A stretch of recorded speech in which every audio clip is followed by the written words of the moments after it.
हाय Sarana. Last हम लोगों ने देखा था गवर्नमेंट कंपनीज तक, तो आज उसके आगे से देखेंगे कि पब्लिक सेक्टर के क्या अफेक्ट पड़े हैं, क्या चेंजेस उनमें आए हैं उसके बारे में। तो स्टार्ट करते हैं changing role of public sector, that is the page number 65। तो यहाँ पर बात हो रही है कि इंडिपेंडेंस के टाइम पर ये एक्सपेक्ट किया गया था कि पब्लिक सेक्टर जो है हमारी इकनॉमी को डेवलप करने के लिए काफ़ी इम्पोर्टेंट रोल प्ले करने वाला था। पब्लिक सेक्टर के कुछ ऑब्जेक्टिव्स थे जो कि इकनॉमी को एक सर्टेन ऑब्जेक्टिव अचीव करने के लिए हेल्प करने वाला था। ओके, चाहे वो डायरेक्ट पार्टिसिपेशन से हो बिजनेस में, या फिर एक कैटलिस्ट मतलब एक इन्वेस्टर की तरह, या फिर एक हेल्पर की तरह काम करें, मतलब इनडायरेक्टली काम करें। तो पब्लिक सेक्टर जो है इंफ्रास्ट्रक्चर बिल्डअप करने में दूसरे सेक्टर्स के लिए, है ना, इकनॉमी में और दूसरे जो की एरियाज थे उनमें इन्वेस्ट करने के लिए हेल्पफुल रहते। The private sector was unwilling to invest in project जिसमें हैवी इन्वेस्टमेंट लगता था, क्योंकि पहली बात तो पैसे नहीं हैं, और अगर है भी तो ये नहीं पता कि ये सक्सेसफुल हो पाएगा, चीज़ नहीं हो पाएगा, तो वो लोग थोड़ा कतराते थे, प्राइवेट सेक्टर इन्वेस्ट करने से घबराते थे। तो private sector was unwilling to invest in project which require heavy investment and had long gestation periods. काफ़ी अच्छा खासा इसमें टाइम भी लगता, अगर इनको डेवलप करना था पब्लिक सेक्टर को तो इनमें टाइम भी लगता। तो गवर्नमेंट को क्या देखना पड़ा कि भैया खुद से अगर आप कर सकते हैं कुछ तो करेंगे। That government then took it upon itself to develop infrastructural facility and provide goods and services essential for the economy. Government ने इस बात का जिम्मा उठाया कि ठीक है, इंफ्रास्ट्रक्चरल फैसिलिटीज़ जो हैं वो खुद प्रोवाइड करवाएंगे, और गुड्स एंड जो भी असेंशियल सर्विसेज हैं उनको प्रोवाइड करने का भी ठेका किसने उठाया? गवर्नमेंट ने। तो इंडियन इकोनॉमी इस स्टेज पर थी, ट्रांजिशन के स्टेज पर थी। 5 ईयर प्लान्स जो हैं इनिशियल स्टेज में जो डेवलपमेंट जो हमारा हुआ वो 5 ईयर प्लान्स जो भी होते थे उनकी वजह से हुआ। इन प्लान्स का काफ़ी इम्पोर्टेंस रहा पब्लिक सेक्टर में। 1990 से पहले, मतलब जब ये नई इकोनॉमिक पॉलिसी आई थी उसके पहले ये इस लिबरलाइजेशन पर काफ़ी एम्फसाइज किया गया, प्राइवेटाइजेशन एंड ग्लोबलाइजेशन, है ना। 1990 की इकनॉमी में ऐसा हुआ, क्या क्या हुआ कि जो लिबरलाइजेशन, प्राइवेटाइजेशन एंड ग्लोबलाइजेशन, इन तीनों चीज़ों को इंट्रोड्यूस किया गया। इनका जो रोल था पब्लिक सेक्टर में वो बहुत अच्छी तरीके से रीडिफाइन किया गया। लिबरलाइजेशन का मतलब क्या था कि हमको फॉरेन कंट्रीज़ को भी हमारे देश में आने के लिए, इन्वेस्ट करने के लिए हम इनवाइट कर रहे थे, और हम भी फॉरेन कंट्रीज़ में अपनी ब्रांचेस, अपना बिजनेस सेटअप करने के लिए हम लोगों को कुछ पॉलिसीज़ में ईजमेंट दिया गया। देन इसके बाद जो प्राइवेटाइजेशन था, दैट मीन्स कि सरकार के ऊपर एक बर्डन पड़ रहा था। हर चीज़ जब उन्हीं को डेवलप करनी थी तो जो उनका कोर वर्क है वो पूरा नहीं हो पा रहा था। दैट्स वाई प्राइवेटाइजेशन का कॉन्सेप्ट आया। दैट मीन्स यहाँ पर गवर्नमेंट अपने कुछ डिपार्टमेंट्स को प्राइवेटाइज कर रही थी कि ये प्राइवेट हाथों में ये काम जाए। फिर ग्लोबलाइजेशन मतलब कि हमें हमारे इकोनॉमी को मीट करना है टू द ग्लोबल, है ना, मतलब ग्लोबल बाउंड्रीज की तरफ लेकर जाना है। ये suppose it was not suppose to play a passive role but to actively participate and compete in the market with other private sector companies in the same industry। ये सब किसके लिए था? कि हमको कंपटीशन क्रिएट करना था सेम इंडस्ट्रीज़ में, है ना। They were also held accountable for losses and return on investment. इस चीज़ के लिए भी अकाउंटेबल बनाना था कि भैया अगर लॉसेस वगैरह होते हैं तो उसकी ज़िम्मेदारी भी आपकी होगी, रिटर्न ऑन इन्वेस्टमेंट के लिए भी ज़िम्मेदारी आपकी होगी। अगर पब्लिक सेक्टर लॉसेस बना रही है कंटिन्यूसली, तो यहाँ पर BIFR का इंट्रोडक्शन किया गया, मतलब board for industrial and financial reconstruction. यहाँ पर वो कंपनी की प्रोसेसिंग होती थी जिनके पास में लाइबिलिटीज़ ज़्यादा हैं बट एसेट्स कम हैं, है ना, मतलब वो अपना प्री पेमेंट नहीं कर पा रहे हैं। तो यहाँ पे उन कंपनीज़ का रिवाइवल होता था कि ये कर पाएँ, ये शट डाउन ना हो पाएँ, इनको सुधारने का काम होता था। बहुत सारी कमिटीज़ सेट की गई, बहुत सारे काम हुए, इनसफिशिएंट पब्लिक सेक्टर यूनिट के लिए को एफिशिएंट बनाने के लिए काम किए गए विद रिपोर्ट्स। इन कमिटीज़ ने ये रिपोर्ट्स बनाई कि किस तरह से हम इनकी मैनेजरियल एफिशिएंसी को और प्रॉफिटेबिलिटी को बढ़ा सकते हैं। किसकी?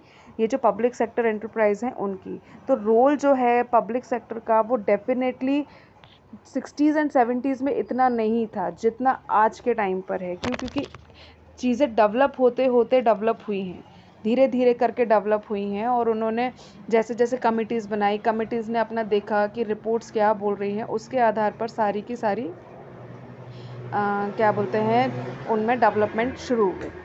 नेक्स्ट है अपना development of infrastructure. That means क्या बोल रहे हैं इसमें, मतलब 60s 70s के बाद में जब ये रिपोर्ट्स वगैरह आई तो किस चीज़ पर असर पड़ा। तो सबसे पहले तो उन्होंने क्या बोला कि इंफ्रास्ट्रक्चर का डेवलपमेंट हुआ। द डेवलपमेंट ऑफ इंफ्रास्ट्रक्चर जो है एक ये प्री रिक्विज़ाइट था इंडस्ट्रियलाइजेशन के लिए कंट्री में। मतलब जब इंडिपेंडेंस से पहले का जो टाइम था, यहाँ पर बेसिक इंफ्रास्ट्रक्चर था नहीं। हम पढ़ते आ रहे हैं शुरू से कि बेसिक इंफ्रास्ट्रक्चर हमारे यहाँ डेवलप नहीं था, और उसकी वजह से इंडस्ट्रियलाइजेशन जो है बहुत स्लोली आगे बढ़ पा रहा था। तो प्रोसेस ऑफ इंडस्ट्रियलाइजेशन जो है वो सस्टेन नहीं कर पा रहा था। क्यों? क्योंकि हमारे पास ना ट्रांसपोर्टेशन, ना कम्युनिकेशन, ना कोई फैसिलिटी, ना कोई फ्यूल, ना पावर, ना एनर्जी, कुछ भी नहीं था हमारे पास। ठीक है। तो और प्राइवेट सेक्टर जो है वो कोई इनिशिएटिव लेना नहीं चाहते थे, क्योंकि यहाँ पर काफ़ी ज़्यादा इन्वेस्टमेंट की ज़रूरत पड़ रही थी। तो यहाँ पर जो है इनको ट्रेंड पर्सनल की ज़रूरत थी, जो थे नहीं इनके पास। फाइनेंसेस की ज़रूरत थी, जो था नहीं यहाँ पे। इमीडिएटली हैवी इंडस्ट्रीज़ को इस्टेब्लिश करने की ज़रूरत थी। तो जब फाइनेंसेस ही नहीं थे तो ये कैसे होता है काम। तो ये हमारी इकोनॉमी की रिक्वायरमेंट हुआ करती थी।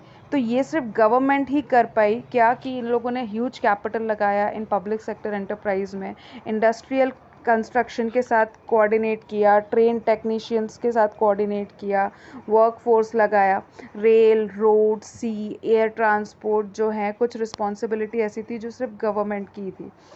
इनके जो एक्सपेंशन थे, इसकी वजह से इंडस्ट्रियलाइजेशन में ग्रोथ हुई। और इन्होंने फ्यूचर इकोनॉमिक ग्रोथ को क्या किया, बोला कि हाँ अब फ्यूचर हम फ्यूचर में अपनी इकोनॉमी की ग्रोथ इस वजह से देख सकते हैं।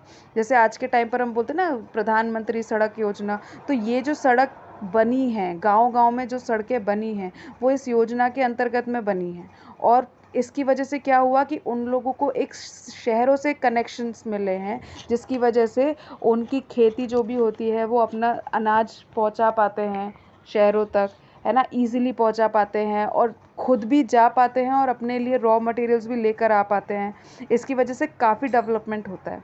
इन्वेस्टमेंट, तो पब्लिक सेक्टर एंटरप्राइज जो है वो सर्टेन एरिया में इन्वेस्ट करते हैं। और इन्वेस्टमेंट किस चीज़ के लिए करते हैं, इंफ्रास्ट्रक्चर प्रोवाइड करने के लिए, कोर सेक्टर को इंफ्रास्ट्रक्चर प्रोवाइड करने के लिए, जहाँ पर अच्छा खासा कैपिटल इन्वेस्टमेंट लगता है, जो थोड़ा डिफ़िकल्ट भी है करने में, इतना इजीली नहीं होता है।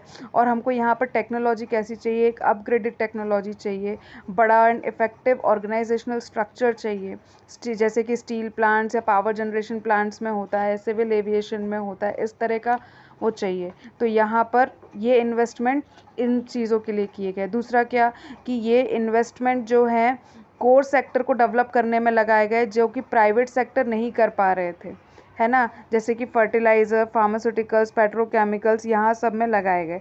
फिर इन लोगों ने फ्यूचर इन्वेस्टमेंट्स को डायरेक्शंस दी, जैसे कि होटल्स हो गए, प्रोजेक्ट मैनेजमेंट हो गए, कंसल्टेंसीज हो गई, टेक्सटाइल, ऑटोमोबाइल्स वगैरह हो गए।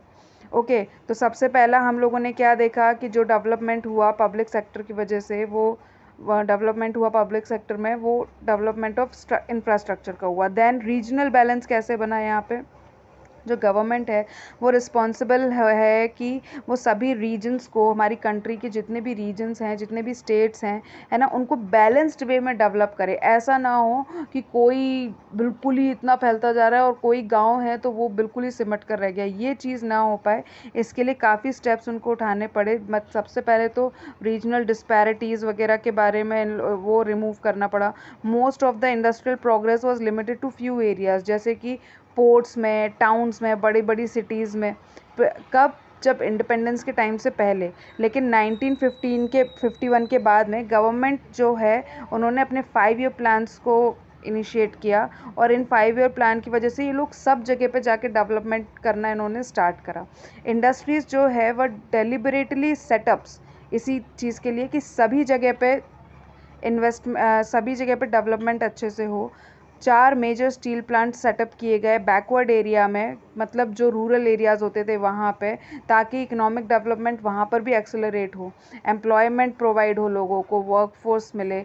फिर इसके बाद में एंशिलरी इंडस्ट्रीज़ भी सेटअप की गई बैकवर्ड एरियाज़ में। ये इस चीज़ के लिए हुआ कि सभी जगह पर कुछ ना कुछ स्कोप पैदा हो पाए। Development of backward regions so as to ensure a regional balance in the country is one of the major objective of planned development. ये जो 5 ईयर प्लान्स में जो डेवलपमेंट का रीजंस दिया था, इनको पूरी कंट्री में एक बैलेंस्ड डेवलपमेंट लेकर आना था, इसकी वजह से हुआ था। देयरफॉर गवर्नमेंट को जो है नए नए एंटरप्राइज लोकेट करने पड़े, बैकवर्ड उन्होंने लोकेट किए बैकवर्ड एरियाज़ में, और उसी समय पर इन लोगों ने प्राइवेट सेक्टर्स को भी एक ग्रोथ दिया, ताकि ये लोग भी इनमें आगे चल के इन्वेस्ट कर सकें। देन इकोनॉमीज ऑफ स्केल, जहाँ पे लार्ज स्केल इंडस्ट्रीज जो है सेटअप थी ह्यूज कैपिटल आउटले के साथ, क्या public sector had to step in to the take advantage of economies of scale. यहाँ पर पब्लिक सेक्टर ने भी क्या किया कि इकोनॉमीज़ ऑफ स्केल का काफ़ी एडवांटेज लिया, जैसे इलेक्ट्रिक पावर प्लांट्स है, नेचुरल गैस है, पेट्रोलियम एंड टेलीफोन इंडस्ट्री है। ये पब्लिक सेक्टर के कुछ एग्जांपल हैं। ओके, सॉरी किधर गया।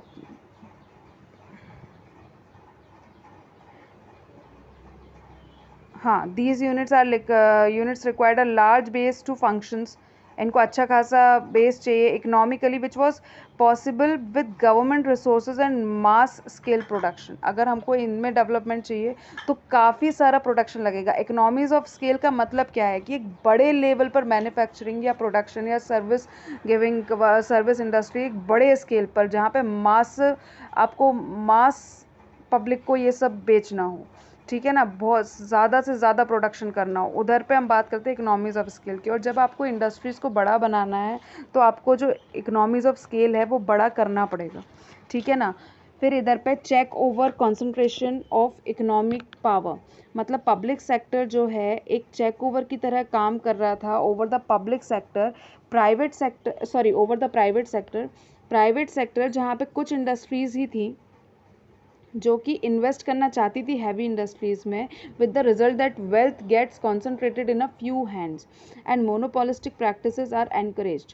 तो ये जो है इनइक्वालिटीज़ इन इनकम में काफ़ी इसकी वजह से वो हुआ, which is detrimental to society. मतलब क्या कि ये कुछ हाथों में, मतलब जैसे जो पब्लिक सेक्टर जो थे वो मोनोपोली चला रहे थे, क्योंकि ये प्राइवेट सेक्टर वाले तो कर नहीं रहे थे, तो भैया जैसा है वैसा ही है, आपको वही मानना पड़ेगा, क्योंकि उनके अलावा आप किसी और के पास जा नहीं पाते, ठीक है ना। तो प्राइवेट सेक्टर में कुछ इंडस्ट्री हाउसेस ऐसे भी थे जो ये चाहते थे कि वो हैवी इंडस्ट्रीज़ में इन्वेस्ट करें, ताकि ये जो पूरी की पूरी इनकम कुछ ही हाथों में सिमट कर रह गई है ना, ये जो इनइक्वालिटीज़ इन इनकम है इसके बारे में कुछ किया जा सके। द पब्लिक सेक्टर जो है वो एबल थी लार्ज इंडस्ट्रीज़ को सेटअप करने में, जिसमें हैवी इन्वेस्टमेंट था, है ना, and this the income and benefits that accrue are shared by a large number of employees and workers, जिसकी वजह से concentration of wealth and economic power in private sector नहीं हो पा रहा था। Then import substitution, second and third 5 year plan के period में इंडिया जो है एम कर रहा था कि सेल्फ आत्मनिर्भर हमको बनना है, ठीक है, क्योंकि फॉरेन एक्सचेंज ऑब्टेन करना एक प्रॉब्लम होता था, और ये बहुत डिफ़िकल्ट होता था कि आपको कोई हैवी मशीनरी इंपोर्ट करानी हो, जो कि आपको एक इंडस्ट्रियल बेस के लिए रिक्वायर्ड है। उस समय पर पब्लिक सेक्टर कंपनीज़ जो है हैवी इंजीनियरिंग में जो इन्वॉल्व होती थी, है ना, जो इम्पोर्ट सब्सटीट्यूशन में हेल्प कर पाती थी, उनको एस्टेब्लिश किया गया। फिर simultaneously several public sector companies जैसे कि एसटीसी है, एमएमटीसी है ना, इन्होंने काफ़ी इम्पोर्टेंट रोल प्ले किया कंट्री के एक्सपोर्ट को बढ़ाने में। मतलब हैवी मशीनरी जो हम बाहर से मंगाते थे वो हमने यहीं पे मंगाने शुरू करी, ठीक है, ओके। देन नेक्स्ट क्या बोल रहे हैं कि government policy towards the public sector since 1991। अब ये आ रहा है जो 1991 में इकोनॉमिक पॉलिसी आई उसे लेकर, ठीक है। तो गवर्नमेंट ने इंट्रोड्यूस करे 4 मेजर चीज़ें इंट्रोड्यूस करी न्यू इंडस्ट्रियल पॉलिसी में। सबसे पहला क्या कि इन्होंने पोटेंशियली वाइबल पीएसयूज़ मतलब पब्लिक सेक्टर अंडरटेकिंग्स को रीस्ट्रक्चर किया, उनको रिवाइव किया और उन पीएसयूज़ को क्लोज़ किया जो कि रिवाइव्ड नहीं हो सकती थी क्योंकि उनमें पैसा लगाने से कोई मतलब नहीं है। तीसरी चीज़ उन्होंने क्या करी कि उन्होंने गवर्नमेंट इक्विटी को थोड़ा लो डाउन किया in all non strategic PSUs to 26% और लोअर इफ़ नेसेसरी। मतलब जो गवर्नमेंट की जो इक्विटी थी इन कंपनीज़ में, जो नॉन स्ट्रेटेजिक पीएसयूज़ हैं उनमें जो गवर्नमेंट की जो इक्विटी थी उसको 26% या उससे भी कम पर लेकर आए अगर ज़रूरत पड़ती है तो। और इन्होंने इंटरेस्ट ऑफ वर्कर्स को फुल प्रोटेक्ट किया। ये 4 रिफॉर्म्स जो हैं 1991 में आए उसमें। फिर और क्या बोला इन्होंने कि reduction in the number of industries reserve for the public sector from 17 to 8। मतलब 1956 रिजोल्यूशन में जो इंडस्ट्रियल पॉलिसीज़ थी 17 इंडस्ट्री जो है पब्लिक सेक्टर के लिए रिजर्व थी। तो 1991 में जब ये पॉलिसी आई तो 17 से ये नंबर घटाकर 8 कर दिया गया पब्लिक सेक्टर के लिए। मतलब क्या हुआ कि आप अब उसमें प्राइवेट लोग भी आ सकते थे जो बाकी की हटाई गई थी। ये 8 सेक्टर सिर्फ पब्लिक सेक्टर में रह गए। इंडस्ट्रीज़ जो है रिजर्व किए गए थे ये पब्लिक सेक्टर के लिए और उनको they were restricted to atomic energy, arms and communication, mining, railways. फिर 2001 में 3 इंडस्ट्रीज रिजर्व रखी गई exclusively for the public sector that are atomic energy, arms and rail transport. ये 3 अभी भी पब्लिक सेक्टर में हैं, बाकी की सारी प्राइवेट सेक्टर्स में जा चुकी हैं, है ना। फिर इसका मतलब क्या है कि दैट द प्राइवेट सेक्टर यहाँ पर एंटर हो सकता था हर एरिया में except the 3। The public sector would have to compete with them. Okay, public sector को प्राइवेट सेक्टर के साथ यहाँ पे कॉम्पीट करना पड़ रहा था। The public sector has played a vital role in the development of the economy. हालांकि जो प्राइवेट सेक्टर है वो भी केपेबल है इकोनॉमी में कंट्रीब्यूट करने के लिए। Therefore, both the public sector and private sector need to be viewed as mutually complementary parts of the national sector. Private sector units जो हैं उनको अच्छा खासा ग्रेटर पब्लिक रिस्पॉन्सिबिलिटी लेके चलनी पड़ती है। साइमल्टेनियसली जो पब्लिक सेक्टर है उनको ये फोकस करना पड़ता है कि वो ज़्यादा से ज़्यादा अचीव कर पाएँ कॉम्पिटिटिव मार्केट में। इसके आगे का मंडे को मैं भेजूँगी, अभी इतना आप देख लो। अगर कोई भी डाउट हो तो प्लीज़ मुझसे पूछ लेना। Okay, bye.